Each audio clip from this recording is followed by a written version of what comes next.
నా ఒపీనియన్ ఏంటంటే నువ్వు కరప్షన్ చెయ్యి, ఎవరు ఏ లెవెల్లో చేయాలో ఆ లెవెల్, ఎవరితో చేయాలో మెయింటైన్ ద ఎథికల్ లైన్ అనేది మీ ఆర్గ్యుమెంట్.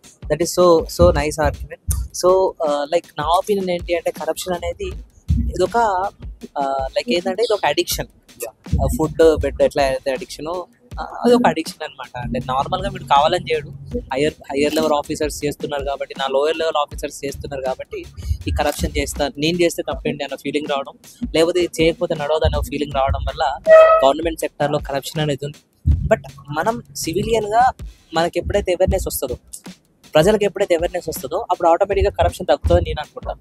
నార్మల్గా ప్రజలకు ఆ అవేర్నెస్ రావాలబ్బా. అన్లైక్ నేను కరప్షన్ ఇవ్వకూడదు అని ప్రజలు రెడీగా ఉంటే తీసుకునేవాడికి కూడా ఛాన్స్ ఉండదు. ఇంకోటి ఏంటంటే ఎక్కువ శాతం డిజిటలైజ్ చేయడం వల్ల, అంటే వ్యవస్థల్ని ఇన్స్టిట్యూషన్ని ఎక్కువ శాతం డిజిటలైజ్ చేయడం వల్ల కూడా కరప్షన్ తగ్గుతుంది.